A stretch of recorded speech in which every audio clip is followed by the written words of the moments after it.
Hi. വൈകുന്നേരം സമയം പോകാനായിട്ട് എന്തോ ചെയ്യുമെന്ന് ഇങ്ങനെ ആലോചിച്ചിരിക്കുമ്പോഴാണ് ചെറുക്കൻ വന്നിട്ട് ചോദിക്കണേ നമുക്കൊരു സിനിമയ്ക്ക് പോയാലോ എന്ന്. അപ്പോൾ തന്നെ ഞാൻ ഓക്കെ പറഞ്ഞു. എന്നാൽ പിന്നെ പെട്ടെന്ന് റെഡിയാവ്, വേഗം പോകണമെന്ന് അവനും. കേട്ട പാതി ഞാൻ ഓടിപ്പോയി റെഡിയായി വണ്ടി കയറി. അത്ര പെട്ടെന്നൊന്നും അല്ല കേട്ടോ, എവിടെയെങ്കിലും പോകുമ്പോൾ റെഡിയാവാൻ അത്യാവശ്യം നല്ല ടൈം എടുക്കുന്ന ആളാണ് ഞാൻ. അതിൻ്റെ പേരിൽ ഞങ്ങൾ ഇടയ്ക്കൊക്കെ വഴക്കടിക്കാറുണ്ടേ. അതൊക്കെ പോട്ടെ. നമ്മളങ്ങനെ നേരെ അൽഖോറിലുള്ള വോക്ക് സിനിമാസിലോട്ടാണ് പോയത്. അവിടെ ചെന്ന് അടുത്തുള്ള കൗണ്ടറിൽ നിന്ന് 3D ഗ്ലാസും മേടിച്ച് തിയേറ്ററിൽ കയറി. ഇപ്പോൾ തന്നെ ചിലർക്കെങ്കിലും സിനിമ ഏതാണെന്നൊക്കെ മനസ്സിലായിട്ടുണ്ടാവും അല്ലേ? അപ്പോൾ പടം വേറെ ഏതുമല്ല, സ്പൈഡർമാൻ ആണേ. I'm not just Peter Parker. I'm Spider-Man. എൻ്റെ ലൈഫിൽ ആദ്യമായിട്ടാണ് ഞാനൊരു 3D ഫിലിം തിയേറ്ററിൽ പോയി കാണണേ. അതിൻ്റെ എല്ലാ എക്സൈറ്റ്മെൻറ്റോടും കൂടി തന്നെയാണ് ഞാൻ പോകുന്നത്. ഇനിയിപ്പോൾ അതുകൊണ്ടാണോ എന്ന് അറിയില്ല, സിനിമ എനിക്ക് ഒരുപാട് ഇഷ്ടമായി.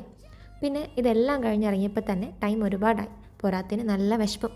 പിന്നെ നമ്മൾ പോകുന്ന വഴിക്ക് തന്നെ KFC കയറി എൻ്റെ ഫേവറേറ്റ് ആയിട്ടുള്ള ബ്രോസ്റ്റഡും കഴിച്ച് ചവനപ്പം കുടിച്ച് നേരെ വീട്ടിൽ പോയി.